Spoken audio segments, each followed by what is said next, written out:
Uy, totoo ba na magre-resign si Cheese Escudero bilang presiding officer sa impeachment ni VP Sara? Hala, totoo ba yung kabibig? Balita-balita kasi na parang marami ang na-receive na negative comments laban kay Cheese Escudero. Sabi ng iba na parang kulang sa aral, biased, parang halatang namumulitikal si Cheese Escudero. At ito Attorney Sal Panelo iginiit na bias si Cheese Escudero. Nako kabibig. Paano yan kabibig oy? Nako, Cheese Escudero. Sabi ni Cheese, hindi ko ginusto ito. Hindi ko hiningi ito. Hindi ko hinahanap ito. Pero hindi ko rin tatalikuran ang itinaas na responsibilidad sa akin na tulungan ang Senado at impeachment court. So meaning, hindi magre-resign si Cheese kahit hindi niya ginusto, kahit hindi niya hiningi or hindi niya hinahanap, pero gagampanan niya ang kanyang tungkulin bilang ito isang responsibilidad. 'Di ba? Kagaya ni Win Gatchalian na bilang Senate President, dapat sana siya ang presiding officer, pero tama, katulad din na hindi ko ginusto to, hindi ko hinahanap to, hindi ko hiningi to, pero palasan choice. Di ba, kapibig? Ganon din kay Cheese Escudero, kapibig. So, eto, kapibig, ito yung interview ni Cheese Escudero na kung saan may interview si Cheese Escudero, Tingnan natin na ito. Let's watch this video. Ano mang bagong proseso, bagong trial, syempre nagsasanay pa ang magkabilang panig, nagsasanay pa ang mga senator judges. So ang simula talaga nito ay nangangapa pa ang ilan, kabilang na ako. Medyo may kabagalan talaga sa simula. Pero inaasahan ko na sa mga darating na linggo, mas bibilis na ito dahil masasanay na yung counsel for the prosecutors, yung panel of prosecutors sa parte ng Kamara, at gayon din yung mga counsel for respondents, kabilang na yung mga senator judges at ako at si Senate President Win. So mas bibilis ito ng konti sa mga susunod na araw at linggo. Sana po unawain ninyo, pero mas mabilis na po ang takbo ng impeachment nang hindi naman po minamadali yung proseso. Para sa akin, tinataya ko na sana matapos ito bago mag-Nobyembre o Disyembre. Pero hindi ko kaya magsalita ng tapos. Depende yan sa ebidensyang naisipresenta ng magkabilang panig. Sa kabila ng listahang binigay ng magkabilang panig, pwede pa rin sila magpresenta ng panibagong testigong wala sa listahan nila. Kung hindi yun available nung binigay nila yung listahan, at basta't bibigyan nila ng 5 araw yung magkabilang panig para alamin kung sino yung testigong yun, para makapaghanda sila na cross-examine yung bagong testigo o surprise witness, anumang bagong yun trial. pala, kabibig. Pero ito sa Panelo, ayan ang problema ko nilagay niyo si Escudero, lumalabas na ang kulay nito. Basta bias. Parang nag-aabogado ka sa prosecution, pumapayag ka sa mga maling prosedimento. Attorney Sal, ano pong masasabi nyo sa ginawang pahayag ng presiding officer regarding sa pagbibigay ng mga pahayag na maaaring makaka-apekto sa buong paglilitis? Unang-una, hindi siya dapat talaga presiding officer. Masyado siyang bias. Tingnan mo, yung sinasabi niya, bias. i-delete ko man. Nasabi na. Yeah. Ikaw nga ang pumayag Tama, Kung hindi ka pumayag na magsalita, magtalumpati yung prosecution sa isang tanong ng senador na hindi naman yun ang dapat nasagot, pinayagan mo Ikaw ang may kasalanan. Huwag mong itatapon ng sisi sa iba. Hindi ka marunong mag-preside. Yan ang katotohanan dyan. Pangalawa, alam po ninyo, yung pag-limit, nililimitahan nila ang mga senator judges 2 minutes lang na magtanong sa 2 minuto lang. Jesus Mariosep. Hindi ko malaman kung saan nila nakuha yun na dapat ganun. Hindi mo po pwedeng pigilan ang senador at judge. Senador judge. Bakit kayo? Mga wis kayo Hindi ho ba, tingnan nyo bibigyan ko kayo ng halimbawa. Sa Supreme Court, hindi ba kadalasan, hindi naman kadalasan, may mga lumalabas na hearing sa Supreme Court. 15 sila. Nakakita na ba kayo doon sa isang justice na nagtatanong na nilimit ang sarili niya sa 2 minuto? Umaabot pa nga ng kalahating oras ang pagtatanong Bakit? Kasi kailangan na dapat ang bawat judge senador ay magtanong kayo para hanapin yung katotohanan. Hindi kayo dapat pigilan. Whether ang tanong nyo, kasi sinasabi niya, hindi, baka ang tanong mo magpe-prejudice, hindi. Kahit na ang tanong mo na parang lumilinya kang kakampi ng prosecution o kampi ng defense, okay lang yan. Kasi naririyan naman ang bawat panig na po pwedeng sumagot sa mga tanong mo at sabihin na, ikaw, pero hindi naman masama like yung si Ontiveros. Hindi yung totoo na gaya ng obserbasyon ng isang senadora na yung tanong na yun, mali. Kasi ang tanong niya, ang ganda nga ng tanong niya. Ang tanong niya, hindi niyo naman naprobahan na nagkontrata ng assassin. So, ano ito? Ano itong presentasyon mo? Ito ba ang testigo ito? Magpapatunay ba ito na meron ngang pagbabanta?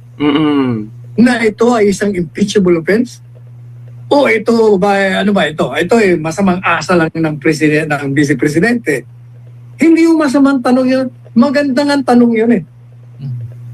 Bakit mo ipagbabawal? Hindi yung po pwede ipagbawal. Kahit na ilang oras kayo dyan magtanong, basta hanapin niyo ang katotohanan. Mali ang rules na yan. That's why I suggested, nung makausap ko si Senate President Gatchalian, sabi ko, mali ang rules ninyo. Eh mga judge kayo eh. Kailangan bigyan kayo ng lahat ng pagkakataon na itanong nyo ang gusto nyong itanong. Kahit na anong tanong. Kaya huwag kayong mag-alala kung ito parang kumakampi ka. Hindi ako kalimutan yung kumakampi. Ang mahalaga, ano yung tanong mo at anong sagot para malaman mo yung katotohanan. O kaya, ayan ang problema kasi. Nilagay niyo si Escudero, lumalabas na ang kulay nito. Kasi bias. Hala. Parang nag-aabogado ka sa prosecution. Pumapayag ka sa mga maling prosedimento. Bakit pinalitan si Gatchalian? Kasi si Gatchalian, medyo mahihirapan sila rito, independent-minded. Hindi mo ito makokontrol. Ito si Escudero, hindi ba? Bumaliktad na nga Dito, kontrolado mo na. Ang katotohanan dyan. Ayan. Yun pala ang katotohanan ka, bibig. Ito What do you think of Senator Chis Escudero being the presiding officer? Do you agree na it's okay to appoint another senator to be the presiding officer? Dapat daw, sabi ni Senator Alan Peter at ni Senator Pia Cayetano, dapat yung Senate President na dinispute naman po ng majority. Sabi nila, very silent daw ang Constitution when it comes to that. That's why they appointed Chis Escudero as the presiding officer. They're wrong. They're wrong. Very wrong. Because last week, I think last week I wrote an article about it in my column, and I said na dapat talaga ang presiding officer ay ang Senate President. The Constitution is very clear. The language, hindi ba nakalagay doon ang Senate ang impeachment court? Okay? Ngayon, may pinasok ngayon ang framers of the Constitution na pag ang presidente ang tinatraya, kailangan Chief Justice. Correct.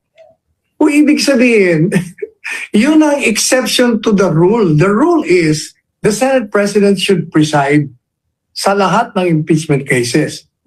Kaya nilagay yun kasi presidente na Pero kung iba, ang Senate President. Pangalawa, tinignan nila yung framers' intent, ay klarong-klaro na talagang dapat ang lahat ng mga impeachment trial ng lahat ng impeachable officers ay ang Senate President. Kaya yung ginawa nila kahapon, that's constitutionally infirm. Baka manalipay lahat ng proceedings nila. In other words, in violation of the Constitution. So, ano yun, Attorney Sa, just in case, you're saying it's infirmed yung ginawa nila, it will have to take somebody to file a case. So maybe Senator Allen again will go to the Supreme Court to ask if that's legal. And if, let's say, two cases, two scenarios, if the Supreme Court decides in favor of Senator Allen, then the whole proceeding is wasted. Null and void. Null and void. In fact, kahapon, immediately after the session, kasi nandun ako kahapon, nagkausap kami ni Senator Alan sa Senator Robin, yun ang sinabi ko sa kanila. Mm-mm. You have to file immediately, question it before the Supreme Court.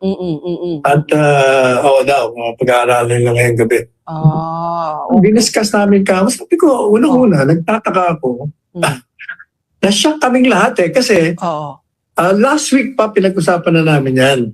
And I was telling Senator Gatchalian na siya dapat, huwag ka akong pumayag because under the Constitution, madali siya pinaliwanag ko. Tapos gumawa pa ako ng article about it na talagang siya dapat.